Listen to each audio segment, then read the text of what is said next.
Good morning class 11 से। Last time पे हम लोगों ने एंगुलर एक्सेलरेशन और लीनियर एक्सेलरेशन में रिलेशन देखा था। अब हम लोग देखेंगे कुछ टर्म्स रोटेशनल मोशन से रिलेटेड, जैसे movement of force. Movement of force movement of force और टॉर्क, इसी को टॉर्क भी कहते हैं और टाउ सिंबल से लिखते हैं। टाउ, TAU, इस सिंबल को टाउ बोलते हैं। मूवमेंट ऑफ फोर्स क्या होता है? जैसे अगर सपोज कीजिए कोई बॉडी है और वो किसी एक्सिस के अबाउट रोटेट करने के लिए फ्री है। ये मैंने कोई बॉडी बना दिया है, इर्रेगुलर शेप की बॉडी है और ये इसकी एक एक्सिस हो गई। ये एक्सिस है जिसके अबाउट ये बॉडी रोटेट करना चाहती है।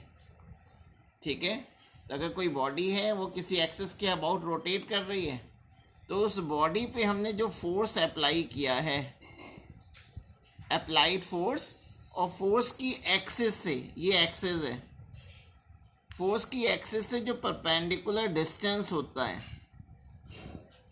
फोर्स और एक्सिस से परपेंडिकुलर डिस्टेंस आर का जो प्रोडक्ट होगा उसको हम लोग मोमेंट ऑफ फोर्स कहते हैं। ठीक है, ये एंगल 90 डिग्री होना चाहिए। एफ और आर के बीच का एंगल 90 डिग्री होना चाहिए। तो मोमेंट ऑफ फोर्स क्या हो गया कि if a body is free to rotate, if a body is free to rotate about an axis, if a body is free to rotate about an axis,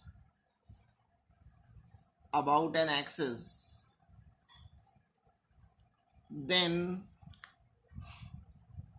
the vector product को हम लोग cross product भी बोलते हैं। then the vector product of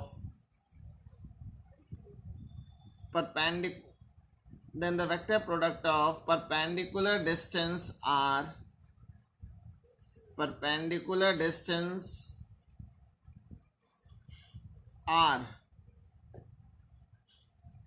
from the axis of rotation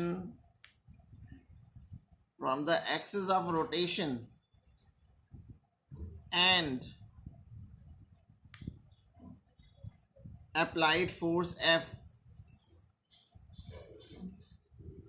is called movement of force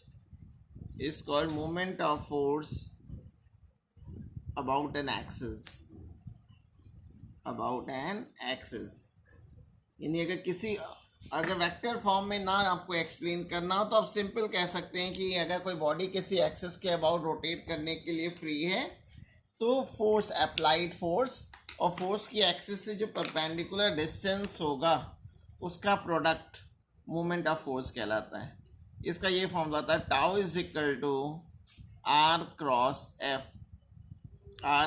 F. ये vector form में representation हो गया।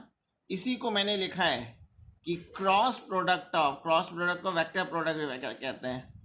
Vector product of perpendicular distance r and applied force F about an axis is called moment of force. अब इसको अगर simple form में लिखना हो तो tau is equal to F into r कह सकते हैं, स्केलर फॉर्म में। न्यूमेरिकल करते समय हम लोग स्केलर फॉर्म ही यूज़ करेंगे। अब इसकी SI यूनिट क्या होती है? SI unit of tau, torque की SI यूनिट, टॉर्क की चिल्ड्रन SI यूनिट होती है, फोर्स की हो जाएगी न्यूटन, फोर्स की यूनिट हो जाएगी न्यूटन और डिस्टेंस की हो जाएगी मीटर। तो न्यूटन मीटर इसकी यूनिट हो जाएगी, SI यूनिट हो जाएगी। और CGS यूनिट कहें तो डाइन सेंटीमीटर। अब इसका डायमेंशनल फॉर्मूला क्या होगा? Dimensional formula of tau, dimensional formula force का होता है MLT-2 और R का हो गया L। तो डायमेंशनल फॉर्मूला आ गया ML2T-2। टाउ का डायमेंशनल फॉर्मूला है ML2T-2। ठीक है, और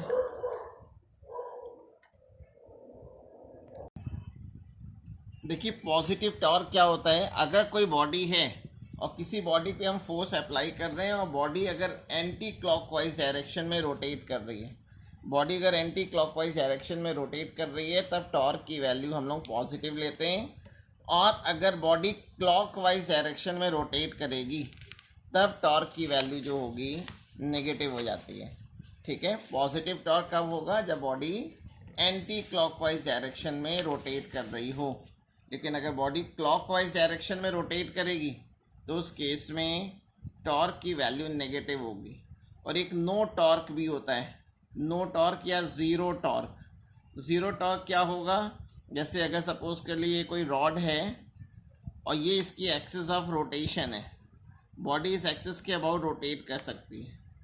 अगर एक्सिस पे ही फोर्स अगर आप अप्लाई कर दें, जब फोर्स एक्सिस पे ही अप्लाई कर देते हैं तो आर की वैल्यू ज़ीरो होती है, परपेंडिकुलर डिस्टेंस ज़ीरो होती है। when applied force passes through the axis of rotation, then the torque will be zero, then tau will be zero, tau की वैल्यू ज़ीरो होगी, उस समय कोई टॉर्क नहीं लगेगा। और थर्ड होता है नेगेटिव टॉर्क, और नेगेटिव टॉर्क क्या होगा, अभी मैंने बताया कि अगर कोई बॉडी है वो क्लॉकवाइज डायरेक्शन में रोटेट कर रही है, अगर कोई बॉडी है वो क्लॉकवाइज डायरेक्शन में रोटेट कर रही है, ये मैंने कोई रॉड ले लिया, ये इसका एक्सिस ऑफ रोटेशन है और इसमें मैंने फोर्स एफ अप्लाई किया जिसकी वजह से बॉडी क्लॉकवाइज डायरेक्शन में रोटेट कर रही है। ठीक है, तो टाउ की वैल्यू उस केस में नेगेटिव होगी क्लॉकवाइज रोटेशन के केस में।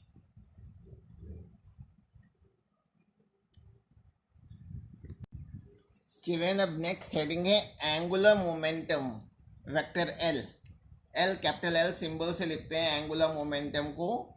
अगर कोई बॉडी किसी एक्सिस के अबाउट बच्चों रोटेट करने के लिए फ्री है तो मूवमेंट ऑफ लीनियर मोमेंटम को ही हम लोग एंगुलर मोमेंटम कहते हैं। फिजिक्स में जब भी मूवमेंट वर्ड आता है तो उसका मतलब होता है परपेंडिकुलर डिस्टेंस, और ऑफ के लिए मल्टीप्लाई का साइन आ जाता है। ठीक है, और ये लीनियर मोमेंटम है, तो इससे ये इसको अगर डिफाइन करना हो तो इस तरह से कह देते हैं कि if a body is free to rotate, if a body is free to rotate about an axis,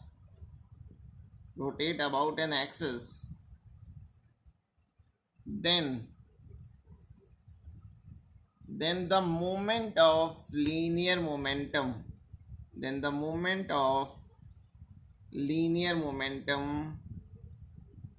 is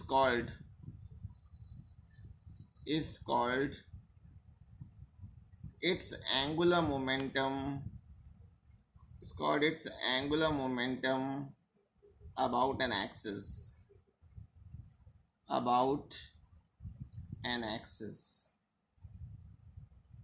तो ये फॉर्मूला है एंगुलर मोमेंटम का, L is equal to r cross p, और अगर वेक्टर फॉर्म में ना लिखें तो पी आर लिख सकते हैं। और where linear momentum P is equal to होता है mv, therefore एंगुलर मोमेंटम का एक फॉर्मूला और आ गया mvr इसका फॉर्मूला हो जाएगा। अब इसकी SI यूनिट क्या होगी, SI unit of angular momentum L, इसी से निकाल लेंगे। मास की हो गई किलोग्राम, वेलोसिटी की हो गई मीटर पर सेकेंड, आर की हो गई मीटर, तो इसकी यूनिट होती है किलोग्राम मीटर स्क्वायर पर सेकेंड। और अगर इसका डायमेंशनल फॉर्मूला निकालें, dimensional formula of angular momentum L, kilogram के लिए m सिंबल यूज़ करेंगे, मीटर लेंथ की यूनिट होती है, सेकेंड टाइम की होती है, तो ये एंगुलर मोमेंटम का डायमेंशनल फॉर्मूला हो गया, dimensional formula of angular momentum.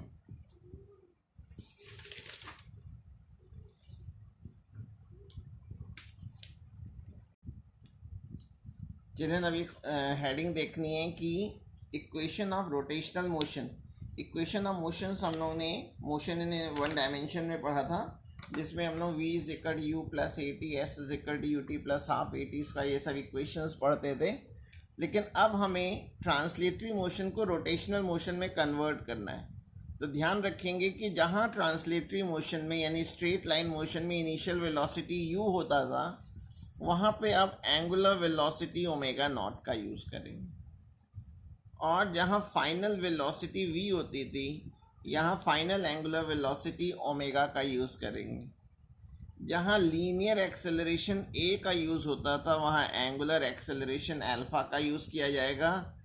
जहाँ डिस्प्लेसमेंट s का यूज़ करते थे, वहाँ एंगुलर डिस्प्लेसमेंट थीटा का यूज़ करेंगे। और जहाँ हम लोग मास का यूज़ करते हैं, वहाँ हम लोग कैपिटल I फिज़िकल क्वांटिटी है जिसको मोमेंट ऑफ इनर्शिया, इसका यूज़ करेंगे। ठीक है, तो जो 3 इक्वेशन ऑफ मोशन हम लोग ने पढ़ी थी, तो first equation of rotational motion जो हो जाएगी, v is equal to u plus a t नहीं होगी, v की जगह यूज़ करेंगे ओमेगा, u की जगह यूज़ करेंगे ओमेगा नॉट। इन सिंबल्स को इससे रिप्लेस करेंगे, तो v is equal to u plus a t formula change हो जाएगा, omega is equal to omega naught plus alpha t. ठीक है, और ओमेगा निकालने का फॉर्मूला, ओमेगा या ओमेगा नॉट निकालने का जो फॉर्मूला होता है वो 2 पाई n। और फिर second equation of rotational motion भी इसी तरह बन जाएगी। सेकेंड इक्वेशन क्या बन जाएगी? इक्वेशन होती है s इज इक्वल टू, मैं बोल रहा हूँ s लेकिन लिख रहा हूँ theta, s is equal to u t, u से मतलब है omega naught, u t plus half a t square को लिख देंगे हाफ अल्फा टी स्क्वायर। ये second equation of rotational motion हो जाएगा। और जो third equation of rotational motion है, थर्ड इक्वेशन, उसको भी हम लोग लिख लेंगे, u की जगह ओमेगा नॉट, v की जगह ओमेगा, a की जगह अल्फ़ा, तो v square is equal to u square plus 2as। मैं बोल रहा हूँ 2as बोल रहा हूँ, लेकिन लिख रहा हूँ रोटेशनल मोशन वाले टर्म। यहाँ तक आप लोगों को करना है।